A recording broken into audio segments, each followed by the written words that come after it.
இன்றைக்கி ஒரு baby shower தீமில் பண்ணது தான் இந்த பிளாண்டி. பிளாண்டினா என்னென்னா லைக் ப்ரௌனியே தான், பட் ஆனால் இது மில்க் சாக்லேட்டில் பண்ணுறது. ரொம்ப டேஸ்ட்டாக இருக்கும். அதாவது யாருக்கெல்லாம் அந்த கோகோ பவுடர் சாக்லேட்ஸ் பிடிக்காதவங்க மில்க் சாக்லேட் பிடிக்கிறவங்களுக்கு இது ரொம்ப பிடிக்கும். இதில் நம்ம என்ன ஆட் பண்ணியிருந்தோம்னா கஸ்டமைஸ்டாக அழகாக ப்ரெக்னென்சி தீமில் எல்லாமே girl baby or boy baby அதே மாதிரி அழகாக குட்டி pregnancy scan report and mother வந்து பேபியை வச்சுருக்க மாதிரி ஸோ எல்லாமே வந்து கொடுத்துருந்தோம். பார்க்கவே ரொம்ப க்யூட்டாக இருந்துச்சு. ஸோ உங்கள் ஃப்ரெண்ட் யாராவது ப்ரெக்னென்சியாக இருந்தாங்க அவங்களுக்கு நீங்கள் சர்ப்ரைஸ் பண்ணணுன்னு நினைக்கிறீங்கன்னா இந்த மாதிரி கொடுத்து பாருங்கள்.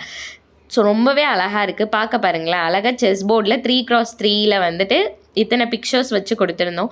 பார்க்க சூப்பராக இருந்துச்சு. நீங்கள் தட்டு வந்து ப்ரெக்னென்சிக்கு வைக்கிறீங்கன்னா கூட இந்த மாதிரி கஸ்டமைஸ்டாக வைக்கலாம். ரொம்பவே பார்க்க அழகாக இருக்கும். உங்களுக்கும் இதே மாதிரி வேணும்னா டிஎம் பண்ணி ஆர்டர் பண்ணிக்கோங்க.